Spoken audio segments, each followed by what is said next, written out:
Hello ladies and gentlemen and movie lovers of all kind, and welcome back to the channel. As always, I am your host Brett Murphy, and for today's video it is going to be another ranking. And I'm going to be ranking all 24 Pixar movies. So Pixar is likely the most well-known animation studio in the world. Releasing their first feature film way back in 1995 with Toy Story, they have been dropping movies left, right, and center on a fairly consistent basis, with their most recent, as of the recording of this video, being their 24th film, Luca. Before we get into the actual ranking, I just wanted to let you know that I have an entire playlist dedicated to all of my ranking videos. So be sure to check that out, and I guarantee you'll find something you like. I just wanted to remind you all once again that this is 24 movies. So I don't really want to be spending a ton of time on each entry, because then I would end up keeping you here all day. So I'm really going to try to stay away from the general things, because for every single one of these movies I could say, oh, the animation is amazing and the voice cast is great. Because really in my mind that applies to every single Pixar movie.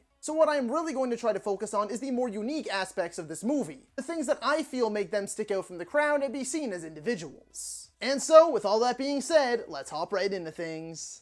Number 24, Cars 2. I really think this movie would have been so much better if they would have just focused on the World Grand Prix, as well as the feud between Lightning and Mater and the passing of Doc and whatnot. And I really think it would have been much better if they would have just left all of the spy stuff to be a completely different and original movie. Not to mention, putting all the focus on Mater was such a bad idea. This character works best as a side character and a bit of comedic relief. All in all, I don't despise this movie by any means, but in my mind it is by far the weakest that Pixar has had to offer. Number 23, Luca. Well, it's the trademark fish out of water story for Pixar. Except this time it's quite literally a fish out of water. I really did like how the animation was a bit different from the Pixar norm. They try to mix things up and not make it look so realistic. I also really enjoyed the whole exploration of Italian heritage, as well as myths of sea monsters. This movie really is all about breaking down barriers, finding yourself, and exploration. I really do hate to put this one so low, and I don't think it's bad by any means. In fact, I think any movie that I put above Cars 2 is leaps and bounds above Cars 2. Every other movie I put on this list, this one included, is at least a 7 or an 8 out of 10 minimum. Number 22, The Good Dinosaur. I love how this movie is all about building your confidence and conquering your fears, learning to forgive and learning acceptance. It really is the same sort of familiar Pixar story we've seen multiple times at this point. Our hero gets lost and has to find their way back home. But seeing humans in this light in this story, and the whole what if scenario, as in what if dinosaurs never went extinct, is a very unique idea that I thought was quite cleverly explored. Number 21, Toy Story 4. Yeah, I know a lot of you are probably going to be pretty mad about this one. I really do like the messages about moving on and new beginnings and whatnot. And don't get me wrong, the movie is not without its charm and a few good laughs. But I've never been able to shake the feeling that this movie was just completely unnecessary. Toy Story 3 had the perfect ending. I mean, quite literally one of my favorite endings ever. And I think they really should have just left it at that. Number 20, Finding Dory. Despite this flick being placed here above a few others, I really do feel like it's just sort of here by default. It's kind of the same thing that we got the first time around, except more Dory. What does give it this spot though is the nice mix of new characters, the fun and exciting new setting, as well as the conflict that Dory feels between her real family and the family that she has made for herself. Number 19, Incredibles 2. A sequel we waited 14 whole years for, and it both did and didn't disappoint. I really did enjoy the increased focus on Elastigirl. I liked the expansion of this whole superhero universe, and all of the new and original heroes we get to meet. But that big villain reveal was completely obvious from the start. And in my mind, the villain overall was just less memorable, and because it was so obvious, it did take away from the last act a fair bit. Number 18, Monsters University. I actually really liked this sequel, even though it doesn't really come anywhere near the heights of its predecessor. However, it does give us a pretty great backstory to Mike and Sully's relationship, some exceptionally well-told teachable moments, and what can I say, I'm a huge sucker for underdog stories. And this is truly a well-told and well-executed one. Not to mention, I really did vibe with all of the new characters we got to meet. They were all quirky, they were weird, they were outcasts, and I really did love the increased focus on them. Number 17, Cars 3. This is very much so a passing of the torch movie. It's about knowing when you're past your prime, finding that next step in life, and then letting go of the past. This is a big thing with athletes especially, and that's why I felt it was very suitable for this movie. When they still have the heart to go, but the body just can't anymore. And it truly is heartbreaking to see some of your favorite athletes go through that. For them, I'm sure it must feel like completely starting over, which I assume must be utterly terrifying. And I really do feel that this movie portrays all of that very well. And of course it does leave some fun, goofy stuff for kids to enjoy too. Although I have to mention that this promo material went way harder than it needed to. I mean, this shit looked like it was gonna be dark. Number 16, Brave.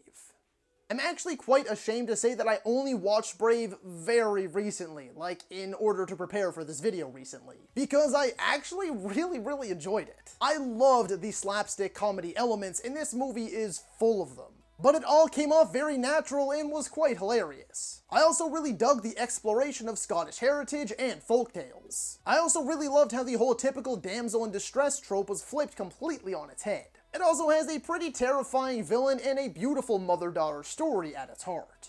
Number 15, A Bug's Life.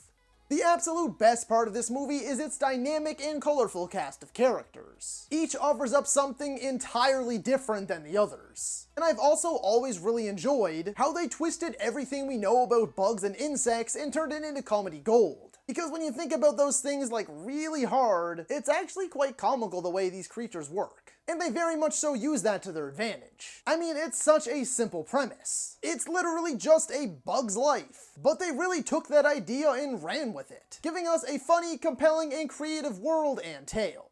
Number 14, Onward.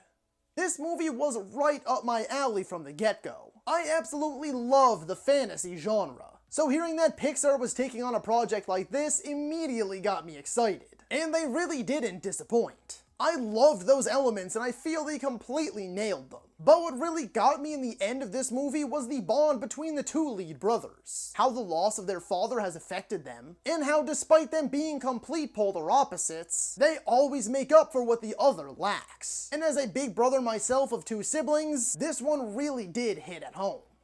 Number 13, WALL-E. This may possibly be the most visually striking Pixar movie to date. To be honest, I never really remember liking WALL-E all that much as a kid. But as I've grown older, I've grown wiser. And while this certainly is meant to be a cautionary tale about pollution, global warming, overindulgence, it ultimately ends up being a tale about love and finding purpose. Number 12, Soul. This movie really does take a good, long, hard look at life, and the human soul, and purpose, in a way that is both easily digestible for children, and really can hit at home for adults. And we actually end up with what might be our most sympathetic hero yet. Again, it's another one of those classic Pixar journeys. It's about following your dreams, discovering who you are and what you're meant for. And it handles what could end up being an incredibly dark topic like death, and makes it almost hopeful and quite elegant. Number 11, Toy Story 3.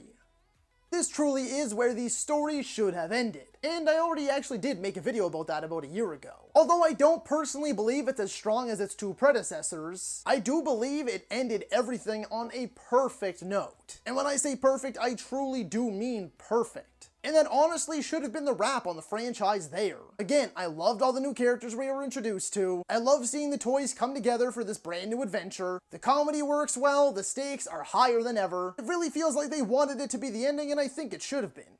Number 10, Coco. I adored the exploration of the Mexican culture, in particular Dia de los Muertos, which I probably butchered that pronunciation and I am incredibly sorry. It also does cover both incredibly important and difficult topics like death, life after death, and just learning to let go. Not to mention the ending of this movie is one of the biggest tearjerkers ever. And the song Remember Me is unforgettable, pun intended.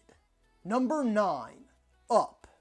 Up is definitely one of Pixar's more outlandish ideas. I mean, it's a house being carried away by thousands of balloons. There are talking dogs, there is a childhood hero turned maniacal villain, a giant, colorful, wonderful, weird bird, and the world's luckiest or possibly unluckiest little Boy Scout. Again, it shouldn't work, it is super weird, but it does. And it ends up being one of Pixar's most unique, heartfelt, and memorable ideas. Oh man, and that opening, my god, if you were not crying in the theater in the first 10 minutes of this movie, I really do have to question if you have a heart at all. Some of the hardest opening moments of a movie to ever get through. Number 8, Inside Out. Pixar really does have an act for giving just about everything in the known plane of existence emotions for their movies. And now they've gone and given emotions. And it ends up hitting incredibly hard. And really for me in particular. When I was a kid, I moved between 3 different elementary schools. So I really know what Riley was going through. And believe me, it's hard having to start over that many times. And leave behind everything that you've built so far. This movie does such a good job at handling emotions, as well as memories, and just growing up and starting over. Number 7, Cars. A classic that doesn't get anywhere near as much love as it deserves. Between the colorful characters, giving our cars personalities, it also explores themes like ego, sympathy, and empathy. And I also really do love the overall aesthetic of Radiator Springs, especially that nighttime drive with the neon lights and Life Would Be Sweet in the background. Oh, that scene is just one of the best ever to me. Number 6, Ratatouille. The setting might honestly be my favorite part. In fact, it may actually be my favorite setting of any Pixar movie. It very much so is a dream destination of mine. Aside from that though, this truly has to be one of the wildest, most unique, and quite perplexing stories that Pixar has ever crafted. I mean, seriously, who thinks of this? Nevertheless, it's a classic don't judge a book by its cover kind of story. But it's also very much so a finding yourself kind of story too. Number 5, Toy Story 2. Just like I mentioned in the previous entry with Ratatouille, Toy Story 2 focuses very heavily on self-discovery. Almost all of our main characters go through this, and it really does feed into all of the emotions. It's heartbreaking, uplifting, beautiful, and crushing. I mean, Jesse's backstory has to be among the saddest movie moments in history. Regardless, this movie really did go for the bigger and better sequel routine, and it damn well nearly got there. Number 4, Finding Nemo. A father and son bond unlike any out there. It acts as both a quite literal fish out of water scenario and a finding your way home movie. It covers a wide range of themes like learning to let go, bravery, courage, understanding, patience, finding your inner strength, and so much more. It truly is some of Pixar's best work. Number 3, The Incredibles. This is somehow the best Fantastic Four movie we have ever gotten. A perfect blend of comedy, big explosive superhero action, and family bonding. With a memorable villain and a dynamic family of superheroes. Number 2, Monsters, Inc. The truest showing that a real friendship can withstand any test. Despite Mike and Sully's differences, they are one of the best dynamic duos in the business. And I don't just mean Monster Incorporated, I mean in movies. Randall is among Pixar's best villains, if not the best villain, and the world they have crafted here is quite layered and complex. And it takes the time to explain so many childhood fears in a fun and lighthearted kind of way. It also flips the script and shows us that the monsters are even more scared of us than we are of them. A brilliantly told tale top to bottom. Just remember to put that thing back where it came from, or so help me. And number 1, Toy Story. Yeah, somehow their very first project is still to date their absolute best. It has always been and will likely always be my favorite animated movie of all time. And just among my favorite movies of all time in general. I mean, I don't know if I've ever watched a movie more than I have Toy Story. And I really don't know if there's been a movie out there that has affected me more than Toy Story. This movie got me through a lot of tough times and really helped me to grow up. Because it's a movie about growth, friendship, dealing with change, and ultimately, it's a movie about home. And that is why I still adore it and believe it is the best that Pixar has to offer. So that is all for today's video, folks. Be sure to let me know down in the comments if you agree or disagree with my ranking. And while you're at it, feel free to let me know what ranking you'd like to see next. If you enjoyed that video, be sure to hit that thumbs up button. And if you'd like to see more content, consider subscribing to my channel and ringing that little bell icon. That way you can be notified about all of my latest uploads. And as always, stay safe, thank you so much for watching, and that's a wrap. Hey you, yeah you, if you made it this far, just know I appreciate you, and while you're here, consider hitting that subscribe button.